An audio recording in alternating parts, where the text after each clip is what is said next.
welcome to another video on my channel.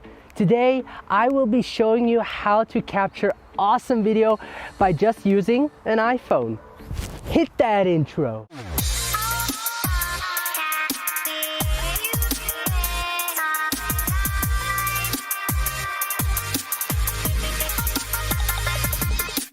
Nowadays, the chances are high that the phone you carry with you records video. I'm using an iPhone X that can record up to 4K 60 frames per second or 1080p 240 frames per second. Now, I prefer to record in a 4K 60 frames per second because 4K gives me sharper image that allows me to crop in when I want to adjust the framing, and 60 frames per second is enough for me to give it a nice slow motion look when played back on a 24 frames per second timeline. And adding some image stabilization in Final Cut Pro will make it even smoother. Last week in my video, I talked about that gear does not matter. So today I thought I would challenge myself, but also prove to you that even with a smartphone or iPhone, you can achieve a great look. So with no further ado, let me show you my process of how I do it. All right, let's first set the settings on the iPhone so we can record in 4K 60 frames per second. And if you don't have 4K 60 frames per second, then choose 1080p 60 frames per second. The important thing is that you shoot slow motion so you can slow it down in post-production to give it that slow motion look. When adding stabilization, it gives you even a smoother looking footage. And because we're shooting handheld everything, it can be challenging to keep your hands steady. So what you want to do is go to settings, then select camera, and here select record video, and you have the different options, and I chose 4K at 60 frames per second. So the next thing I do is I think about the location. So I chose to be here. It's a forest and there are a lot of interesting stuff happening as well. So the time of day we have is 12 p.m.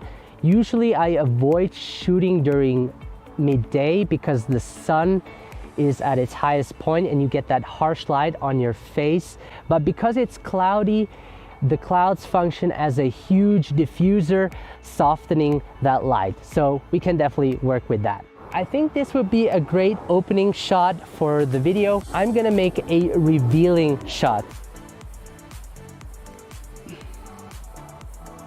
So what I really like are those leaves flowing on the river. So I will also take a shot of that. There's a swan behind my back and I'm gonna try to take a video of that nice looking swan.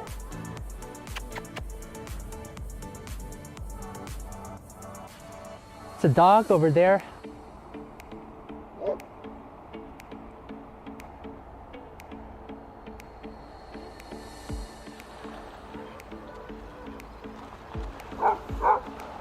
Beautiful.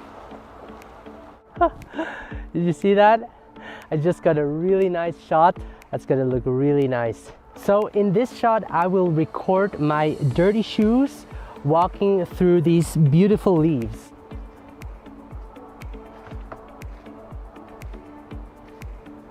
So next, what I want to do is take a close-up of those leaves, and the nice part about it is that the sun is behind, illuminating it from the back, and I just love lighting subjects when the light is in the back. You'll see what I mean.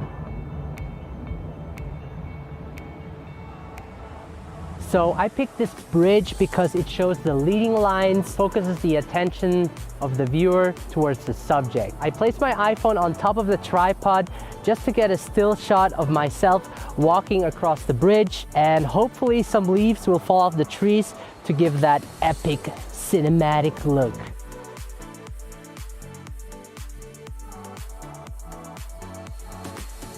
All right, so we are done recording our video. We're gonna head back to my office and import everything into Final Cut Pro X.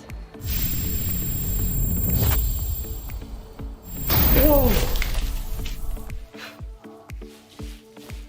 Sorry about that.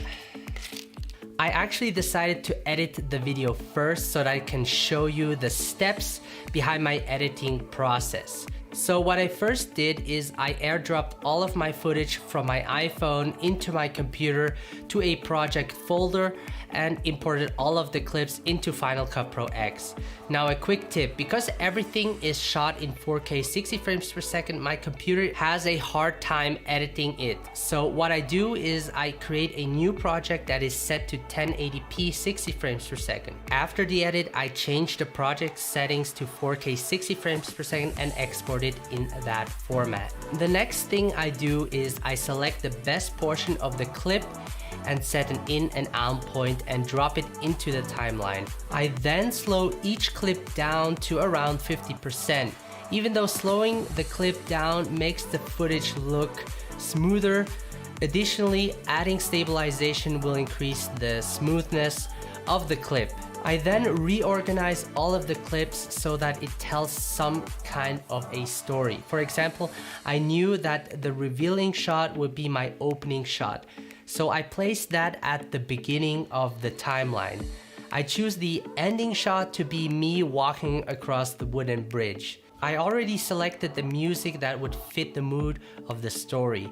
Music is one of the most important things to consider because it enhances the story you are telling and makes it easier, at least for me, to edit. So I dropped the music into the timeline and shortened it to fit it to the length of the video clip. Now I also added sound effects that sets the tone of the entire video that pulls the viewer in. Now as I said earlier, because we shot in 4K, it gives me the ability to crop in without losing much detail if exported in 1080p. Now I want this clip to export in 4K, so I have to be careful to crop in not too much. In this case, the reason I want to crop in is to adjust the framing of the video to give it a nice composition. You want to make sure you compose your shot also before editing, meaning during the shoot.